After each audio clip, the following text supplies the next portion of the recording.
Welcome to Conversations with Canaries, an American Canary podcast.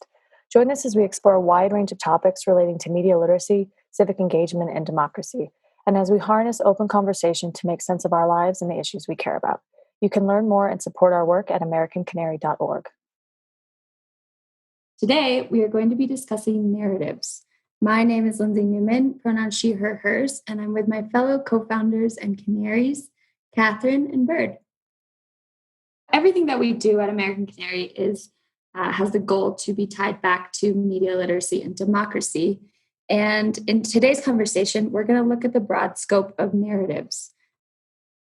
So when I was thinking about narratives and how they relate to media literacy and democracy, the questions that came to my mind were, how is it that we know what we know about the world?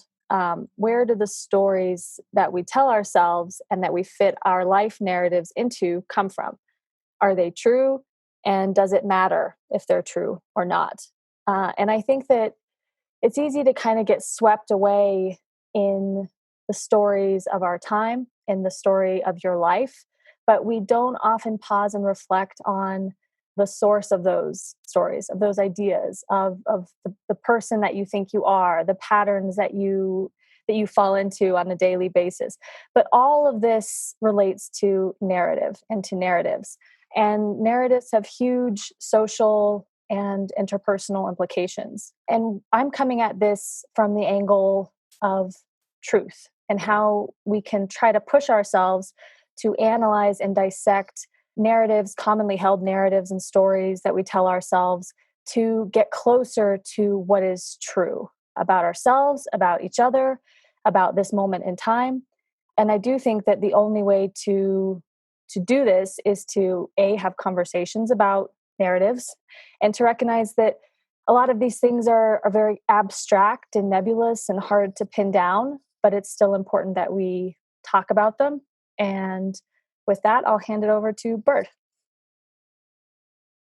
Thanks, Katie. Whenever I start thinking about narratives, and it's one of my favorite things to think about as a storyteller myself, and thinking about this idea that narratives really are stories, right? And when we think about how important stories are to humanity, we can really start to understand the impact that narratives can have on our lives. It's the way in which we pass on our history, both socially and personally, from through history books, through even personal narratives we tell to our children and to our friends and family. Thinking about narratives and how they fit into this realm of media literacy and how we can use narratives to help us strengthen democracy. Narratives are not only external, right? Things we consume and that other people create for our own consumption, but they're also things that we internally create. And I think what's interesting, and you kind of talked about that a little, Katie, is that in this new digital age, understanding narratives and being critical of the narratives in which we're consuming has become even more important to how we construct our own realities and how we understand truth. And when we think about the social media landscape and the tribalism within those landscapes online, we're really looking at how people are taking these internal narratives that we all have and we develop, and we are bringing them to these external spaces, right? And we're finding other people that have similar narratives to ourselves within these social spaces and connecting with them through our narratives, through our stories, right? And building this web of connectivity and tribalism. But within those webs can become this muddled version of reality, right? Where we can start mixing our fictional and fact-based narratives to, develop a more warped kind of idea of what is happening, especially when we look at social media spaces and the fact that we can really become siloed within the type of information we consume. Our narratives and the types of narratives we are seeing on a day-to-day basis can become really narrow and can really start to make it harder for us to discern fact from fiction, can really start to warp our own beliefs of what is real and what is happening within our own society. And I love this conversation. I guess I think I would ask you, Katie, too, when reflecting upon this idea of an internal versus an external narrative, and wanted to know if you could talk a little bit about that, this idea of our own narrative and how we create that. I guess how I've become aware of and curious about my own internal narrative was initially through meditation and through very careful and deliberate observation of my thoughts as they arise and of the voice I'm carrying around. And I think we're all sort of trapped to different degrees by this voice in our head that is the product of our biology, the product of our history, the product of all the experiences that we've had, the hopes that we've created for ourselves, our aspiration, all the negative stuff, our guilt, our shame, our insecurities. All of these things are playing into the story that we're telling about ourselves and our own life, and whether we're on track to live the kind of life that we had in our mind, the story that we wanted to tell about ourselves. And I think the more that you become aware of that voice and where it's coming from, and can look at that again with some distance, take a step back from it and recognize that you can change that narrative that you're telling yourself about your life and about your story and about the world around you. And also recognize how that's been influenced and shaped by the world around you. Just like the social messages that we receive and the social narratives that we all kind of grow up with, it's hard to be critical and skeptical of those until you're able to put that little bit of distance between yourself and those stories. So I think that one step back is critical for the kind of reflection that has to be done to be able to recognize that these are stories that we're telling ourselves, and they're not always true, or they require deeper engagement or exploration. And I think education, academia, meditation, all of these things have really helped me to take a critical look at the narratives of this moment in time, the narratives that we're living in right now, particularly in the United States. There's so many political narratives that are weaponized, that are dehumanizing, that are oversimplifications of experience. And these have consequences. And they're often only effective in creating polarization when people don't think critically about them, when people don't take that one step back and look at a particular political narrative. Let's say that all Democrats are socialists and all Republicans are racists. A bit of an oversimplification, but it's a narrative that we fall into quite easily and that I think is perpetuated through online spaces. So trying to connect this idea of weaponized narratives to media and media literacy and also democracy. If you think about the way in which we consume information, I don't know that these platforms that most people get their information from are designed or built to encourage that one step back, that reflection upon the narratives that are being circulated, that are the most prolific, that are the most dominant. And I think it's harder and harder to kind of pierce through that and ask deeper questions about some of the stories we're telling ourselves about this moment in history. Wow, Kitty, thanks. I love the idea of stepping back. And I think that you said that was a first step. I'm interested, Bird, with your expertise around building social media sites and building technology. How could you integrate that into a system and be as creative as you want with this? Oh, I love that what if question. Like, what if, these social spaces were really helping us to understand narratives, right? In the construction of a narrative and what is propaganda? I look at that in instance, right? That as a kind of narrative in which we can, I think, easily one of the most influential ones we're seeing in social media spaces today, right? These narratives that are really created with specific purpose and benefit in mind, right? They are intentional to not only to their messaging, but to their audience. And they're created in such a way that holds not only in the current conversations, but looks at all of these historical narratives that have built up to this point. We wanted to dive into looking at narratives surrounding race or gender discrimination or any of those hot issue topics. I think that we'll see there's a lot of similarities when we look at the construction of narrative in these controversial topics. There is this fear tactic used to kind of create this heightened scare factor of the other, right? This unknown, which is already looking at this setup of there's two sides to a narrative. There's the protagonist and the antagonist. And when we look at how propaganda is really utilizing this idea that is ingrained with all of us, right? Narrative and storytelling is such again, a part of the base of humanity and how we understand and interact with information that, when we start constructing narratives in these kind of small portions of information to really target a specific audience to think a certain way or to believe a certain thing or to not believe a certain thing in a lot of instances when we think about what's happened with the pandemic and a lot of misinformation with COVID-19.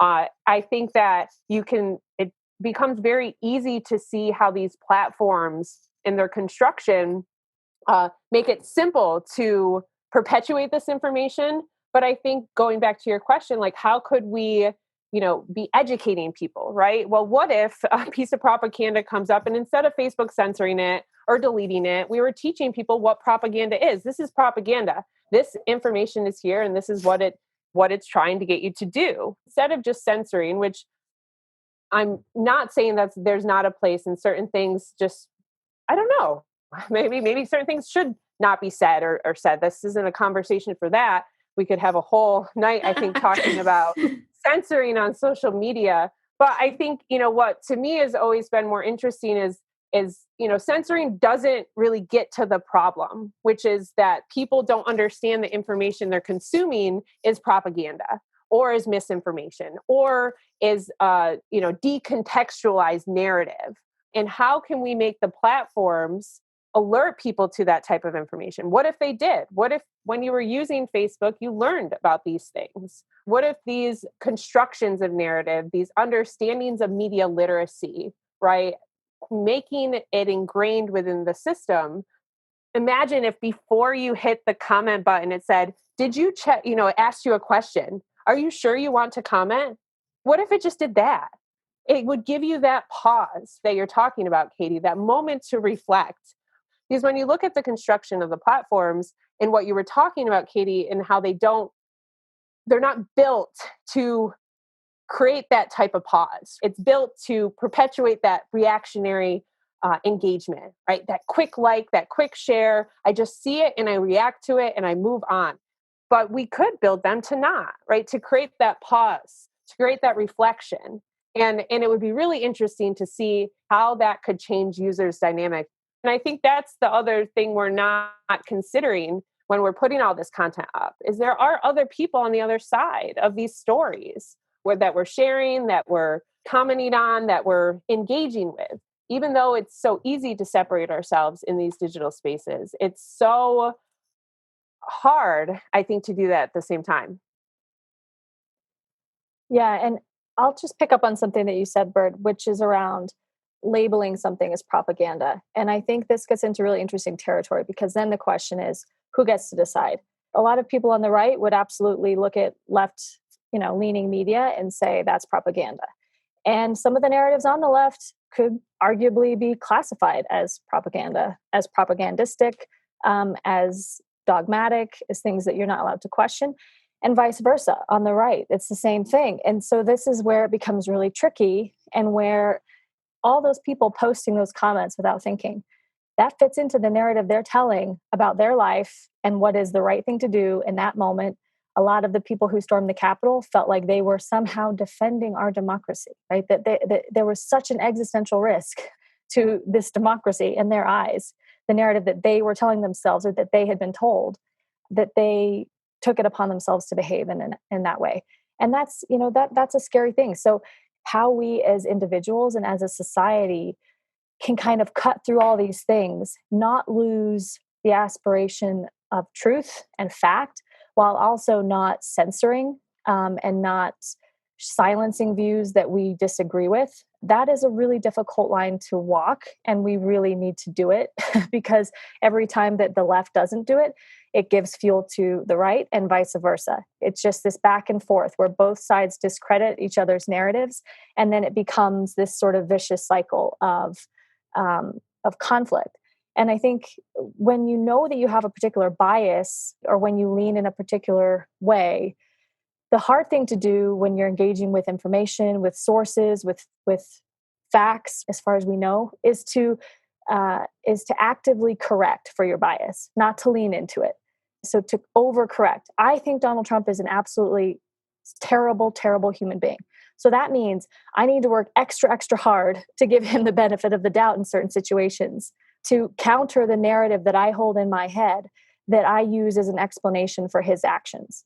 And I think that is a really difficult thing to do, but it's essential to our being able to kind of individually and collectively make sense of these very contrasting and almost not at all overlapping narratives that we're telling ourselves about this political moment in history.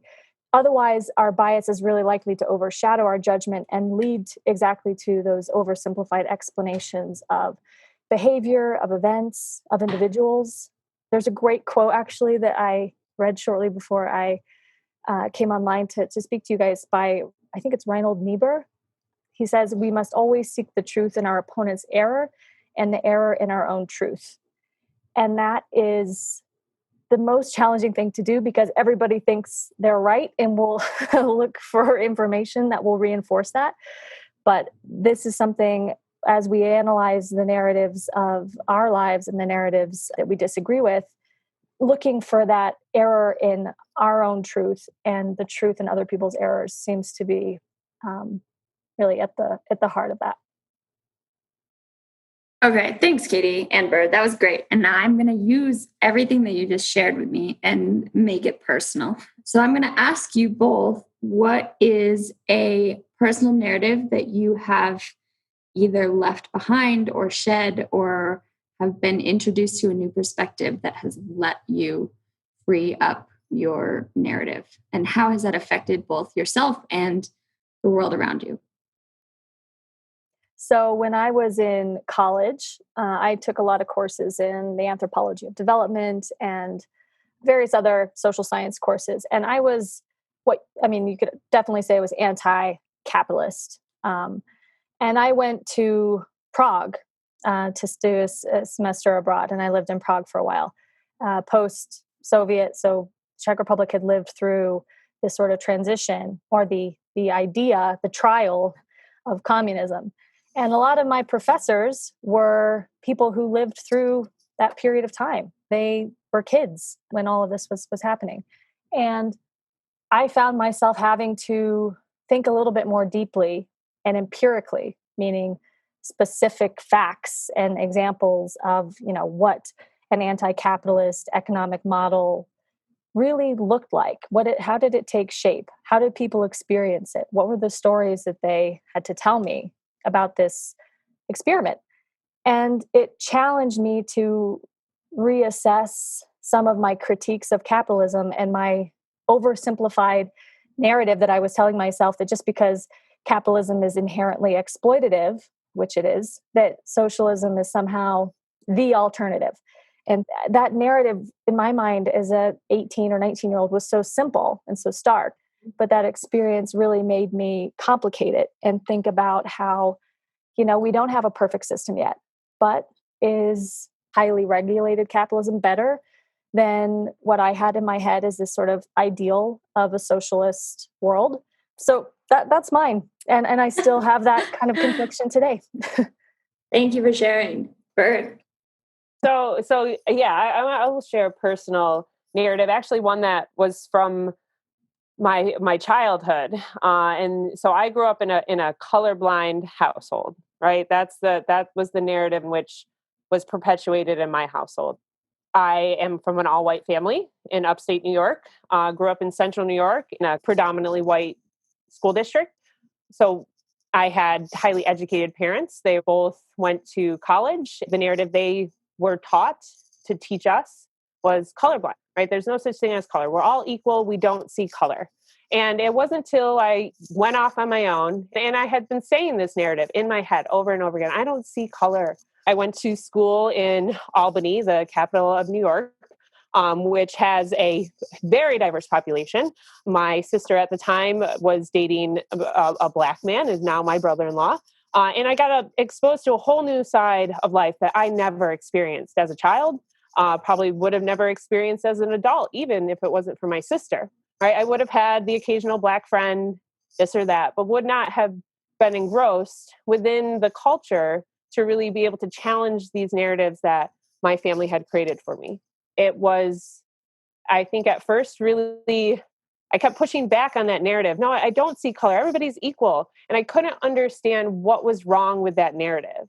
I kept just saying, this sounds right. This sounds great. This is, why wouldn't everybody want to have this narrative? Isn't color the thing that's the big problem? And it took me time and experience to really understand, why that narrative was wrong. Why, discrediting and not seeing color was discrediting the experience of every person of color that I encountered. It was hard for me to accept at first that this was a wrong narrative. Those narratives were racist and are racist. And, to stay within them and to push back against the challenge to them would have kept me within that cycle. And I was really glad that I was able to have experiences to challenge that. And I don't know if there's any information that I could have consumed to have the same effect as, living and hearing and talking to people had to kind of challenge that narrative. Yeah, that's super deep. And that last thing you said is just so real in terms of how we can break our own narratives. It really is human connection and lived experience, which is ultimately something that we at American Canary are also bringing into perspective. So thank you both. Lindsay, what about you? What's a narrative that you have maybe broken or that you're challenging, that you think differently about now than you used to? I told you guys I would bring this up if I was asked, but in order to oversimplify really the deep construct of how narratives can affect our lives, I've really been thinking about the narrative that cats and dogs can't be friends. I mean, this is something that we have seen in media and television my whole life. I've seen that. And it just sort of goes to show in its conversations in the wild and its conversations with friends. And there are a lot of cats and dogs who are friends. And I think that it just proves how much you can tell yourself something or see something and then recognize that that is just a unique perspective. So I know that's a shallow version of a narrative, but I think that it brings to light the basis of stories that can be told and retold in a myriad of ways and also just not be true. I think that's a great, very simple example that everybody, I'm sure, can relate to. I'm just going to throw this in here. What is really at the base of this for me, and I'm coming at this particular point as a social researcher, as someone who's trying to produce information and knowledge about the world that is as close to truth or to fact as is possible, recognizing all the layers that are involved in that, and all the layers that are involved in research publications, all the layers that are involved in news, that are involved in articles, journalistic work, media. I think oftentimes people don't think about how the information that we consume on a daily basis is produced, but that's getting one step closer to being more critical of the kinds of narratives that you just totally assume and take for granted as being true. Just having a closer look, do some digging. In every piece of research and every piece of knowledge and every piece of journalism, there's a person behind it. There's a subjectivity behind it. There's a bias. There's a whole life of experiences. And that's not to say that there are facts and then there are fictions. Of course there are. But even those facts are distilled and filtered through people's subjectivities. So trying to throw some research insights into this and into epistemology, which is how it is that we know all the stuff that we know. And just to introduce that term into people's lexicon as a way to be more critical of commonly accepted narratives, or to reflect on your own role as someone who is producing and circulating information that you do not know definitively oftentimes where it's come from. Is it true? Who says so? So thinking more carefully about that. I think I would add to just understanding that we don't always control the narratives, right? We do develop these internal narratives, but even those come from external sources. So when we see that we don't always have that control, then it may become easier to challenge those, to question that, to take that step back and try to develop a better resiliency to shifting and changing when new information arises. It's not that we have to make new decisions every day or change our mind every day. But when new information is presented to us, we should be able to openly and critically engage with it and challenge ourselves and really take that step to say, okay, this is what I believed before with X, Y, and Z information. Now I know A, B, and C. Does it perpetuate that narrative? Does it challenge that narrative? And really asking ourselves those questions are simple to do, but it seems maybe it's the quantity over quality syndrome, right? We're all just trying to consume so much that we're missing out on really giving ourselves a quality experience with all of this information by creating that pause. That's great. And to sort of encapsulate what has been shared today in like tips on how to free your narrative, I heard the first step is to step back and take a breath and recognize how you're reflecting and reacting. Katie, you challenged us to overcorrect your bias or consider counter narratives and be careful of simplifying. Is there anything else either of you would add to that? Yeah, I mean, I would say oversimplification is always a threat. We all do it. And then I think just being more mindful of where your knowledge about the world comes from. So from your direct experience, from other conversations with other people, from sources and information that you read and encounter through multiple forms of media. And just thinking about that as you move through the world, how experience then becomes translated into knowledge and then how that becomes narrative. And I just think that's it's a fun thing. It also allows for a certain kind of curiosity and questioning as you're moving through your day. Yeah, I think I would add just think about how you're constructing your own online narrative, right? We're all doing that in sometimes in siloed ways through all these different platforms and different profiles we all are creating. So, challenge each of us to consider our own narratives and the power of presenting that in these different spaces, and whether or not it is a narrative in which you truly believe in or one in which you're just creating for others. That's great. Well, thank you so much for talking today. That was a wonderful conversation. And we encourage you, the listener, to send us narratives that you've disrupted. So please join us for the next episode, AmericanCanary.org. Thank you so much.